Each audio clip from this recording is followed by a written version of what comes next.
6.5 out of 10 cast John Boyega as Dismukes, Will Poulter as Kraus, Algie Smith as Larry, Jacob Lattimore as Fred, Jason Mitchell as Carl, Hannah Murray as Julie, Jack Renner as Demence, Caitlin Dever as Karen, Byrne O'Toole as Flynn, John Krasinski as Attorney Auerbach, Anthony Mackie as Green, Nathan Davis Jr. as Aubrey Peyton, Alex Smith as Lee Malcolm, David Kelly as Michael, Joseph David Johns as Morris, Laz Alonso as Kanye, Ephraim Sykes as Jimmy, Leon Thomas III as Daryl, Gbenga Akinagbe as Aubrey Pollard Sr., Chris Chalk as Officer Frank. Directed by Kathryn Bigelow. Detroit Review. Detroit is troublesome. The events of the 1967 Detroit riots, and specifically, the events at the Algiers Motel which ended in the deaths of 3 African-American men, is most certainly a history that deserves to be told.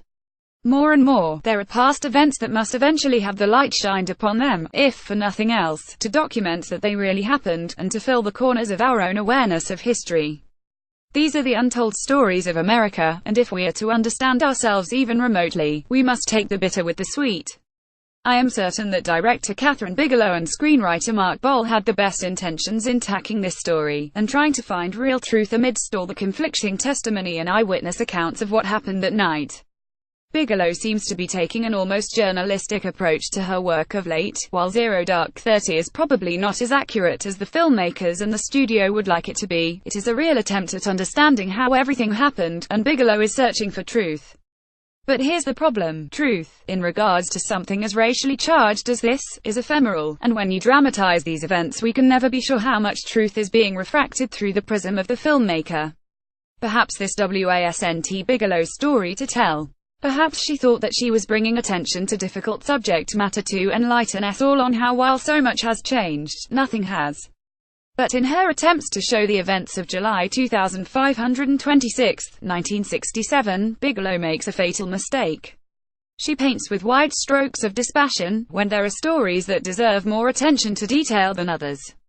In the context of the film, the actions of evil men become a larger, more broad tapestry, as if these police officers were unable to stop themselves against the almost tidal forces of hatred and entropy that occurred that night. It is never outright stated, merely hinted upon. But in those abject moments of horror, there are the subtle brush strokes of justification, as if instead of making better choices, the officers were overwhelmed by it all, and the victims deserve more than that. I am certain this was not Kathryn Bigelow or Mark Boal's intentions, but it is there nonetheless. Bigelow is an incredibly gifted filmmaker, able to put the audience right in the middle of things.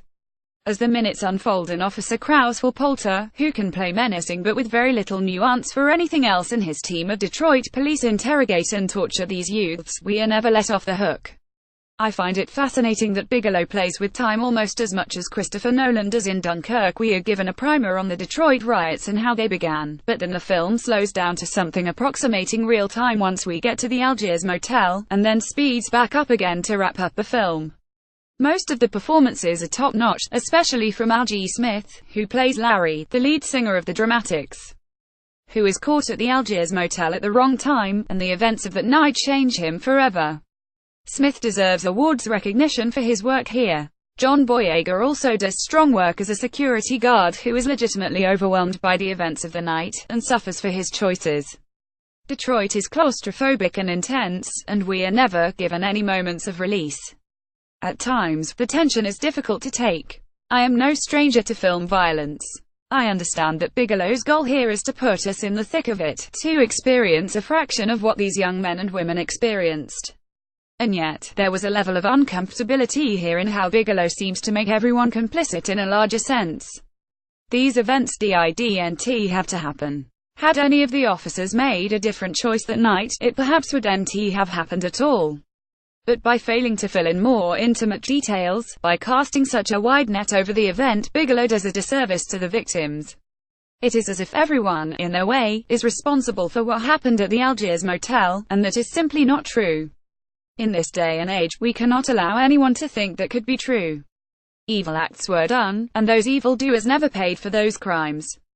This story deserved more than a Wikipedia-like analysis of what happened. Only during a few moments, such as with Algie Smith's Larry, does Bigelow get deep and under the surface, and gives us real compassion. In her search for the truth and the larger picture, Bigelow misses the intricate details of these people's lives that is so essential to telling these kinds of stories correctly. Detroit is a sad, missed opportunity, and while Kathryn Bigelow and Mark Bowe meant well, those intentions mean nothing if this story and these victims aren't given the real treatment that they deserve.